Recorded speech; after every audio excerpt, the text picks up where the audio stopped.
Welcome to Creamer Media's Resources Watch, a weekly video roundup of the events and people making and shaping the news in the mining industry. This week, the Fed hike could knock the gold price down to $1,000 an ounce, banks offer up 12 billion rands in Transnet deal, and let's rebuild mining together, says Rick Menell. A raising of US interest rates in December could knock gold back to a level of $1,000 per ounce. Well, we think that the Fed hike, assuming it does now come in December, could knock gold back again. Look, this is like crystal ball gazing, but maybe it takes another knock to 1,000. We've talked to a lot of people in the market. We've talked to research agencies in the US who do work for us. That seems to be the consensus, and it may stay there for a little while.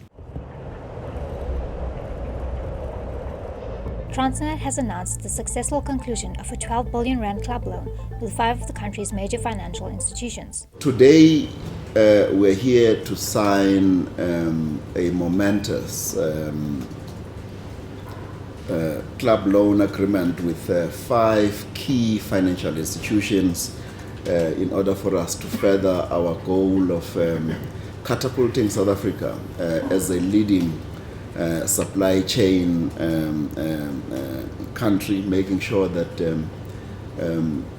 the companies in South Africa can actually compete on various supply chains in terms of global markets.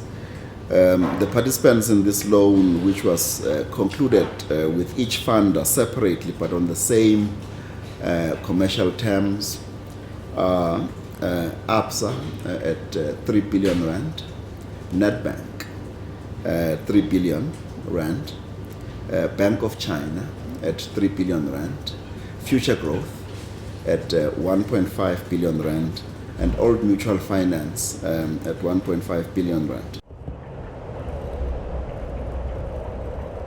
South Africa has done everything to make running mining businesses very difficult, despite having great mineral resources and many major capitalized mining enterprises, says Rick Menell. So we can work together, but unfortunately, where we don't agree on the fundamental principles, we haven't found solutions. And I think that applies certainly to productivity issues between labour and the managements of the companies, and indeed the laws around labour relations and negotiation, which are stacked against productivity-oriented relationships in many ways.